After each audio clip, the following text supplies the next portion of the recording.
کی فاتحہ کتنے میدہ کی پوڑی پہ ہونی چاہیے؟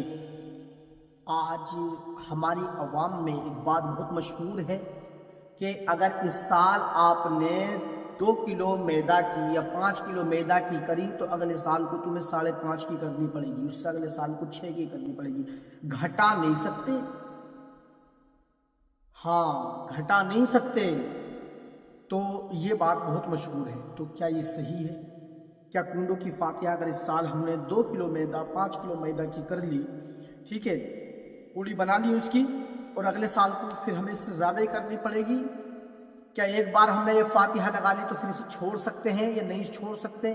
یہ بھی مشہور ہے کہ اگر ایک بار کر لی تو پھر پوری زندگی کرنا ہی پڑے گا، یہ بھی مشہور ہے۔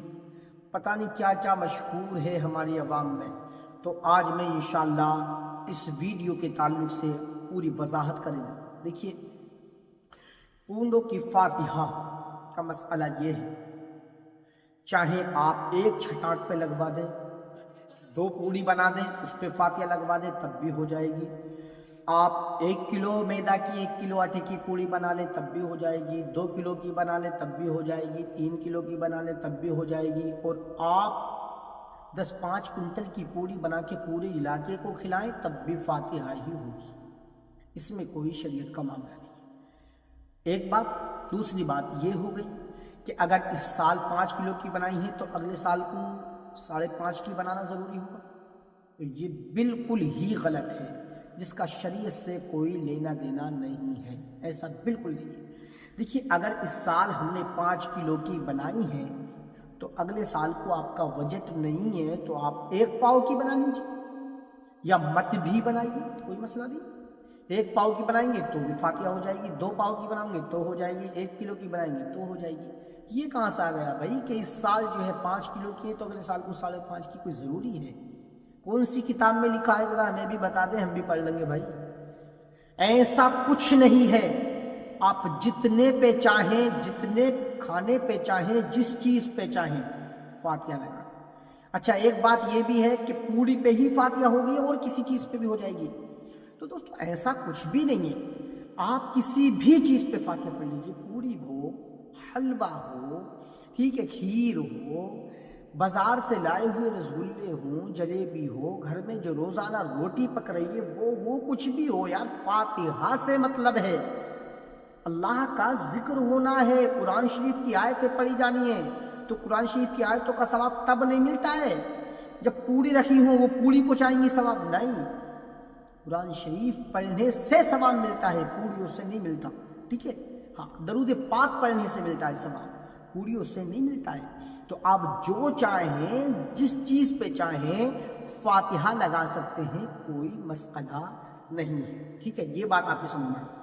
دوسری بات یہ تھی کہ اس سال اگر ہم نے کر لی تو اگلے سال کو کرنا ضروری ہے؟ کوئی ضرورت نہیں ہے، کوئی فرض توڑائی ہے بھائی کہ آپ ہر سال کریں گے ہی ورنہ گناہ گار ہو جائیں گے؟ یہ کوئی بقرہ عید توڑائی ہے کہ قربانی کرنا ضروری ہے ہر مالک نصاب پر؟ بھئی یہ ہے قربانی کا مسئلہ کہ اگر آپ مالک نصاب ہیں اور قربانی نہیں کر رہے تو آپ گناہ گار ہوں گے، ٹھیک ہے، یہ مالک نصاب کے لیے قربانی کا مسئلہ ہے۔ اب گھر میں جتنے بھی افراد ہیں سب پر قربانی کرنا ضروری اور واجب ہے، ٹھیک ہے، پوڑیوں کا کوئی مسئلہ نہیں ہے بھائی، یہ تو آپ کا پیٹ کا معاملہ ہے۔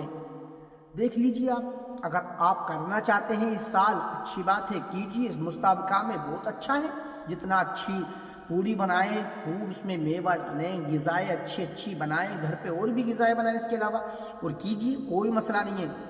لیکن اگر اگلے سال کو آپ نہ کریں گے تو آپ سے امام جعفر صادق رضی اللہ تعالیٰ عنہ ناراض نہیں ہوں گے، اللہ پاک آپ سے ناراض نہیں ہوگا، آپ کی پکڑ نہیں ہوگی۔ پکڑ کب ہوگی؟ جب آپ فجر میں نماز پڑھنے نہیں جائیں گے۔ پکڑ کب ہوگی؟ ظہر میں نماز پڑھنے نہیں جائیں گے، عصر میں نماز پڑھنے نہیں جائیں گے، عشاء میں نماز پڑھنے نہیں جائیں گے، اپنے چہروں پہ داڑھی نہیں سجائیں گے، اسلامی طریقہ آپ اختیار نہیں کریں گے، اسلامی کلچر کو نہیں اپنائیں گے، تب پکڑ ہوگی۔ یہ کوئی مسئلہ ہی نہیں ہے کہ آپ کو ہر سال کرنی ہے، مستحب کام ہے، کریں گے اچھی بات ہے۔ جیسے کعبے کی طرف کو منہ کر کے وضو کرنا مستحب ہے، اگر کسی نے پچھاں کی بجائے کعبے کی طرف سے پیٹ کر لیا، ادھر کو منہ کر لیا وضو کا، تو کیا اس کا وضو نہیں ہوگا؟ ہو جائے گا بھائی، وہ اچھی بات ہے، ثواب اس پہ زیادہ ملے گا، لیکن اگر کسی نے ادھر کو منہ کر کے وضو کر لیا تب بھی وضو ہو جائے گا اس کا، ٹھیک ہے دوست۔ بہت سارے کام مستحب ہیں جن کو کرنا اچھا اور افضل ہے، اور نہ کرنے والا گناہگار بھی نہیں ہوگا۔ اللہ تعالی ہم سب کو عمل خیر کی توفیق عطا فرمائے، اور ہم سب کو دونوں جہان میں بھلائی عطا فرمائے، شریعت مطہرہ کے مطابق زندگی گزارنے کی توفیق عطا فرمائے۔ السلام علیکم ورحمۃ اللہ۔